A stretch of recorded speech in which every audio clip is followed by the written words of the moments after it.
First of all, thank you for asking me to be with all of you today.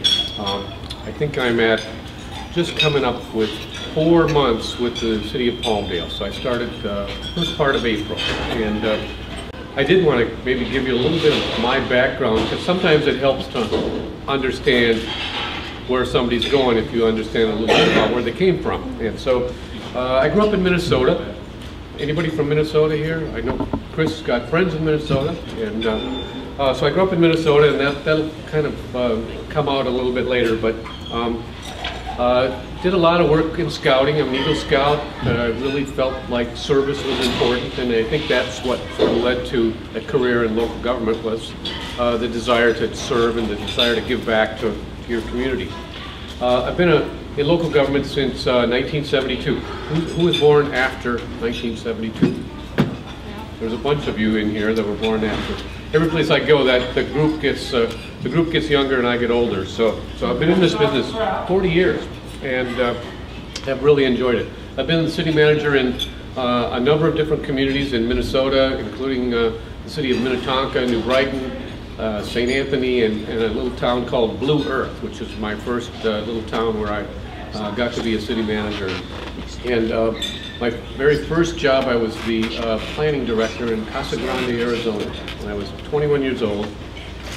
Just got out of college, and a guy named Tracy Williams took a chance on me and hired me to be the planning director in Casa Grande. It was just like I said, I didn't know anything, and I had a chance to learn and grow. And when I went to Blue Earth in the mid-70s, I was 26 years old. I became a city manager, and that was another case where the mayor and the city council took a chance on a young guy. And to this day, one of the things that's really important to me is to bring along the next generation, to make sure we make opportunities for young people to learn and grow. And a lot of my peers will tell young people that you just have to pay your dues a little bit longer, and then you'll be ready. And the sad part is most of them were my age when they got their chance. They were young people, and someone took a chance on them.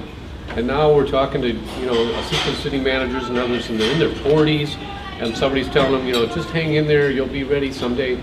Well, it's baloney. We need to make way for the next generation. So that's one of the things I've worked really hard on over my career.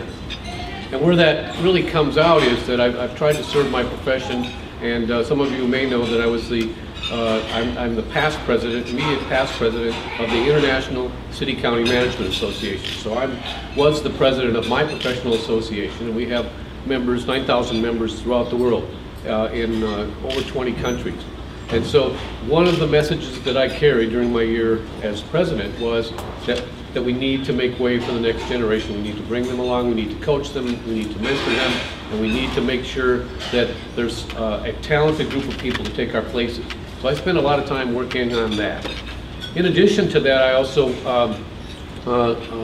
for ICMA, the International City Management Association, did a couple of kinds of training. One was performance measurement, where I actually went out to cities and counties and assisted them with developing systems to measure their performance and create systems where we had comparative performance measures, so that as you could compare with cities of similar size or counties of similar size in terms of what's your response time to police services, what's your cost per acre of maintaining park properties, what's your response time or success rate in responding to customer complaints, whatever it might be, and how do you calibrate that with other organizations so that you actually have some basis on which to decide whether you're doing well or not.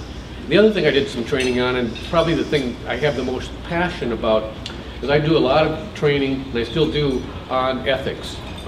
If you come to my office, I've got the ICMA Code of Ethics on our wall. And we have a very strong sense of ethics in our organization. We want to create open and transparent government.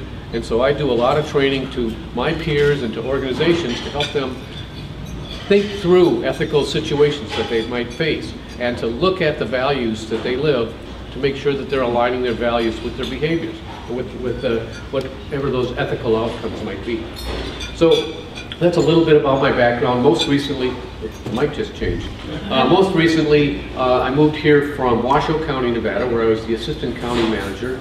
And at the county, I handled public works, parks, water, sewer, all of the urban services for about 20 or 130,000 people who lived outside of Reno and Sparks. So basically the city manager for the unincorporated part of Washoe County. And since 2000, we've lived at Lake Tahoe. I was the city manager in Lake Tahoe before I went to Washoe County. And so we've been very much welcomed when we came to Palmdale back in April. And a lot of folks have said, well, why would you move here from Lake Tahoe? Why would you move to Palmdale? And I'll come back to that in just a little bit. But what I do want to say is this is a fabulous community. Everyone has been amazingly welcoming. We love living here. I go home every day and my wife just says, I love it here. And I do too. And so I wanted to start with that because I think that's really important.